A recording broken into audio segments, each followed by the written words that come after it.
Olá, boa noite, bem-vindos. Eu sou o André, estás no canal Águia, um canal que fala sobre Benfica e vamos aqui fazer uma breve análise ao Porto 0, Benfica 1. O Benfica ganhou em pleno estádio do Dragão, num jogo com estádio cheio, com 50 mil espectadores, um jogo animado, logo desde as bancadas até o relevado, um jogo em que houve uma festa do futebol, porque houve cânticos do princípio ao fim, portanto foi bonito, um jogo bonito de assistir, embora muito faltoso. Mas antes de irmos ao jogo, vamos aqui falar do 11 inicial. Havia aqui algumas dúvidas, quem seriam os titulares, se seria o Gilberto Soubá, porque num jogo destes eventualmente poderia entrar o Gilberto, devido à garra e dinâmica que dá.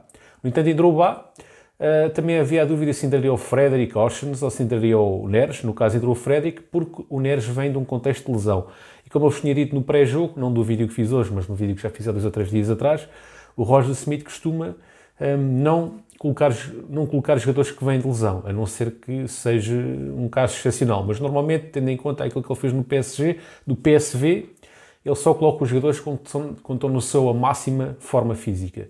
Portanto, não me surpreendeu a entrada do Frederick em detrimento do Neres. Portanto, o 11 inicial foi Vlaco Dimos, António Silva, Otamendi, Bá, Alex Grimaldo, Florentino, Enzo, João Mário, exatamente, Frederick, Rafa e Gonçalo Ramos. Quanto ao jogo, bom, o Porto iniciou melhor o jogo, teve uma grande oportunidade, a passagem do quarto hora, salvo erro, em que o Vlaco Dimos faz uma defesa que garantiu pontos, porque foi uma defesa espetacular do Vlaco Dimos, do Odisseus Vlaco Dimos.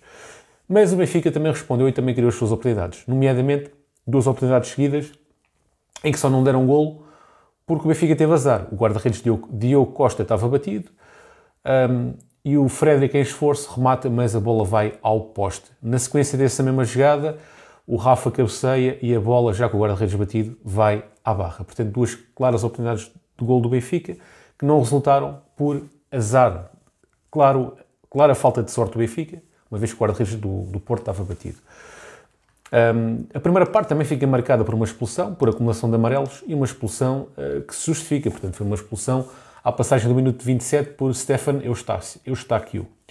E essa expulsão justifica-se porque foi uma acumulação de amarelos e não havia outra hipótese senão o jogador ser expulso. Obviamente que todos nós gostamos de ver um jogo em que não há as expulsões, em que o jogo dure os 90 minutos sem expulsões, mas o que é facto é que o jogador tinha que ser expulso. A falta é evidente, foi um amarelo, uma acumulação de amarelos, mas podia ter sido um vermelho direto, e portanto não há nada a dizer quanto a esta expulsão. O Benfica teve uma posse de bola muito superior ao Porto, tanto na primeira parte como na segunda parte e no total todo o jogo, salvo erro, foi 70% de posse de bola. Não tenho aqui neste momento comigo as estatísticas, mas se não me engano, eu vi antes de começar o vídeo, foi 70%, exatamente tenho aqui 71% de posse de bola, quer dizer, parece uma equipa de Guardiola, uma posse de bola gritante em relação ao adversário Porto. É verdade que o Porto tem um a menos, mas de qualquer forma acho que não se justifica uma posse de bola assim tão grande por parte do Benfica em relação ao Porto, ainda por cima o Porto jogando no seu estádio. O que é facto é que o Benfica teve e tem esse mérito. A primeira parte foi equilibrada, a segunda parte só deu Benfica. E só deu Benfica porquê? Porque o Roger Smith corrigiu os erros que o Benfica estava a cometer. Nomeadamente fez algumas substituições que, no meu entender, justificavam-se. Na primeira parte o Benfica, e eu não quero estar aqui a apontar nomes individuais porque eu vi o jogo no café e tive alguma dificuldade em perceber quem é que eram os jogadores que tinham a bola. Tenho uma ideia de quem eram, porque naquela zona do terreno à partida os jogadores que tinham a bola, eu sei quem são, mas não tenho a certeza absoluta, porque de onde eu estava não conseguia ver exatamente quem era o jogador. Mas o que eu notei na primeira parte é que o Benfica, tendo um jogador a mais, poderia fazer mais do que estava a fazer. Embora tenha a posse de bola, poderia ter mais domínio, porque por vezes ter a posse de bola não significa ter o domínio. Eu acho que o Benfica poderia ter feito mais, ter trocado mais a bola para, de certa forma, castigar os jogadores do Porto e fazer os jogadores do Porto correrem atrás da bola. E eu acho que isso não aconteceu na primeira parte. Acho que houve muita perda de bola na primeira parte em zonas proibidas, passos mal executados dos jogadores do meio campo e falta de criatividade. Essas foram as principais lacunas que eu vi na primeira parte, que foram corrigidas na segunda parte com uma tripla substituição. Roger Smith substituiu 3 jogadores amarelados, deixando apenas um amarelado em campo, que foi o Freddy, que também tinha um amarelo. Portanto, saiu... vamos só aqui abrir... Saiu o Enzo, entrou... Bom, eu não sei dizer quem é que entrou, sei dizer quem é que saiu. Portanto, saiu o Enzo, saiu o João Mário e saiu... Bem, agora está-me a dar uma branca espetacular. Vamos aqui ver isto com calma. As substituições. Saiu o Gilberto, aliás, saiu o Bá, entrou o Gilberto, portanto uma substituição óbvia. O Bá tinha um amarelo e estava a ser muito carregado pelo lado direito, portanto uma substituição inteligente e óbvia. Saiu o Gilberto, saiu o Bá, foda-se, isto está difícil, saiu o Bá, entrou o Gilberto. Saiu o Enzo Fernandes, entrou o Draxler, passando o Frédéric para o meio campo e o Draxler para uma posição mais adiantada. E saiu o João Mário e entrou o David Neres. E porquê que saiu o João Mário? Porque o João Mário tinha um amarelo, teve que fazer um amarelo, o lance em que ele fez o amarelo tinha que ser feito. O João Mário não estava a jogar mal, mas não parece que fosse um jogo para João Mário, uma vez que era preciso dar velocidade ao jogo e era preciso carregar. O João Mário é um jogador inteligente, é um jogador que sabe gerir os tempos de jogo, mas o Porto estava a fazer uma pressão muito em cima. E neste momento era preciso uns jogadores que libertassem mais a bola e que executassem mais rápido e não tanto que temporizassem. Nesse sentido, eu aprovei as 3 substituições e disse-o aqui no canal, mesmo antes de começar a segunda parte, aliás, mesmo antes de ver o resultado do jogo, que tinha concordado com as substituições. O que é facto é que pouco depois o Draxler lesionou-se, portanto eu tinha alguma curiosidade para ver o Draxler num jogo grande. O Draxler é um jogador de grande talento, de grande qualidade, infelizmente tem uma lesão crónica que está sempre, que tem estado a atormentar a sua carreira e mais uma vez essa lesão revelou-se, salvo erro aos 60 e tal minutos, o jogador teve que sair, portanto teve pouco em campo, pouca intervenção e entrou o Musa, que entrou bem, e o Benfica continuou a carregar e a substituição de Musa foi uma substituição eficaz, uma substituição audaz, que deu o sinal claro à equipa, que temos um jogador a mais, temos que marcar golos, vamos pôr um ponta de lança, vamos reforçar ainda mais o ataque, tirando Draxler lesionado e pondo Musa. Portanto, Roger Smith, excelente. O primeiro defesa é o ataque, tem que ser essa a mentalidade. E o Benfica marcou pouco depois da entrada de Musa, com um gol de Rafa Silva, portanto, numa jogada de combinação entre Neres e Rafa Silva, Neres entrou, combinou com o Rafa e fez uma assistência. Portanto, substituições resultaram em pleno. Gilberto entrou para o lugar de Bá, porque o Bá tinha um amarelo e o Porto estava a carregar por aquele lugar e não sei se o Bá, provavelmente o Bá seria expulso. Entrou o David Neres, que fez uma assistência, e entrou o Musa, que criou perigo. Portanto, o Draxler entrou, saiu logo. Portanto, as substituições de Roger Smith foram 100% eficazes no meu entender. Apesar da lesão do Draxler, não podia adivinhar a lesão do Draxler. Portanto, Roger Smith muito bem na leitura de jogo, muito bem na correção dos erros que o Benfica cometeu em intervalo e muito bem nas substituições. O Benfica, na segunda parte, carregou, criou várias oportunidades. O Porto também criou as suas oportunidades. No entanto, no meu entender, as oportunidades do Benfica foram superiores à do Porto. E, nesse sentido, o resultado justifica-se. 1-0 é adequado e haver um vencedor só podia ser o Benfica e, se calhar, o resultado só peca por escasso, no meu entender.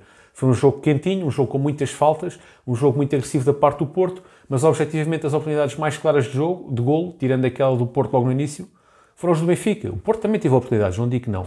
Mas as oportunidades mais claras de golo, no meu entender, e em qualidade e em quantidade, foram do Benfica. Em relação às estatísticas do jogo, o Benfica fez 13 remates, 4 na baliza, 71% de posse de bola, fez 538 passes, o Porto só fez 216 passes, meus caros. O Benfica fez mais do dobro dos passes do Porto. Isso revela muito de quem é que realmente teve o domínio do jogo. Precisão de passe, o Benfica teve 84% de precisão de passe, o Porto 61%.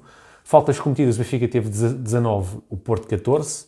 Amarelos, o Benfica teve 7%, o Porto 3%. Vermelhos, 1 para o Porto, 0 para o Benfica. Fora jogo, 3 para o Porto, 1 para o Benfica. Cantos tivemos igual. Portanto, o único dado em que o Porto se iguala ao Benfica é nos remates à baliza. Tudo o resto do Benfica, e nos cantos, tudo o resto do Benfica foi superior ao Porto. Nos dados negativos, o Porto também se supera, que foi o cartão vermelho. O Benfica se supera no cartão amarelo. Nas faltas, o Benfica teve mais faltas, mas eu até considero que foi positivo as faltas do Benfica. Portanto, esse dado das faltas, que normalmente é um dado negativo neste jogo específico, considero que foi positivo. Para os jogadores do Porto perceberem que o Benfica não tem medo e que está ali para ganhar e que não tem medo de pôr o pé. Em relação a melhores em campo, a Sport TV considerou o Rafa o melhor em campo e eu tendo a concordar. O Rafa foi um jogador que, de certa forma, dinamizou o ataque. Na primeira parte, principalmente nos primeiros minutos, quando o Benfica estava um pouco mais amorfo, foi o Rafa, quando ligou a Mota, que criou perigo. Na segunda parte, Rafa continuou a aparecer, marcou o golo e teve sempre em jogo, no meu entender, sempre muito dinâmico.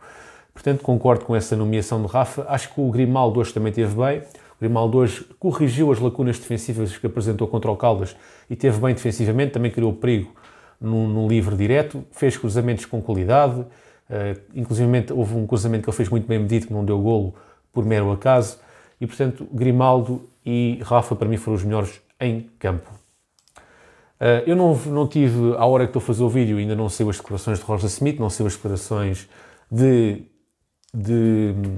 neste caso, Sérgio Conceição não vai fazer declarações porque foi expulso no final do jogo.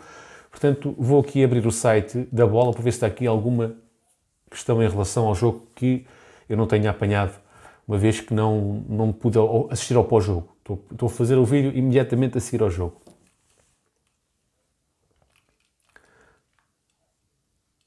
Pronto, está aqui declarações, já sei declarações do Rafa, que disse, foi questionado sobre o título, e ele disse, não, foi mais um jogo que ganhamos.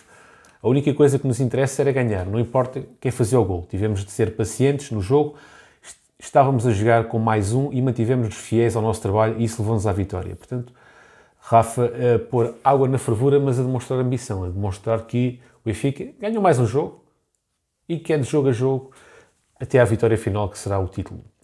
Bom, em relação à tabela classificativa, vou aqui ver a tabela classificativa. O Benfica está com 10 partidas disputadas, tal como o Porto, 9 vitórias, 1 empate, 28 pontos, sendo que o Porto tem apenas 22. Portanto, o Benfica distancia-se aqui do Porto, com 6 pontos à frente do Porto, com vantagem neste momento no confronto direto. Ainda falta o jogo na Luz, mas neste momento estamos em vantagem no confronto direto e temos melhor diferença de golos marcados e sofridos. Temos 24 golos marcados, 5 sofridos, o que dá uma diferença de 19 golos. Temos o melhor ataque e a melhor defesa da Liga Portuguesa, sendo que o Porto também está perto nesses dados estatísticos, com 22 golos marcados e 7 sofridos, 15 golos de diferença entre golos marcados e sofridos, portanto é um valor próximo, mas mesmo assim o Benfica está à frente. Neste momento o terceiro classificado é o Braga com 19 pontos, que vem de 2 derrotas e com o jogo a menos está com os tais 19 pontos. Portanto o Benfica isolado na liderança do campeonato, à 10ª jornada continuamos invictos, apenas com uma vitória em Guimarães, uma vitória que não fazia parte do roteiro, mas que aconteceu, e o Benfica está muito forte. O Porto, salvo erro, não perdia no Dragão desde 2020, salvo erro, não perdia há 2 anos no Dragão, posso estar enganado, corrijam-me se estiver enganado, mas penso que há 2 anos não perdia no Dragão, portanto o Benfica tem o mérito de quebrar essa invencibilidade que o Porto tinha no Dragão, na cidade invicta. E basicamente é isto, pessoal. Gostaria de ouvir também a vossa opinião em relação ao jogo. Fiquem à vontade. Se concordarem comigo, tudo bem. Se não concordarem, não há problema nenhum. Isto é um espaço de liberdade e cada um tem o direito de pensar o jogo de maneira diferente da minha ou da mesma maneira que eu. É como vocês acharem. Para mim está tudo bem. Bom, se gostarem deste tipo de vídeo, deixem gosto para fortalecer o canal. Se quiserem subscrever, podem subscrever. E se quiserem aderir para apoiar o canal, também o podem no fazer. De referir também que se quiserem ter um desconto em suplementação desportiva no site da Zumub, coloquem no cupom de descontos canal de histórias, canal de história, que é o nome que está associado às minhas redes sociais, que é canal de história, e obtêm um desconto de 10% e também vem um produto grátis na compra nesse site da zumub.com/pt. Bom, forte abraço a todos, fiquem bem, viva o Benfica e até uma próxima.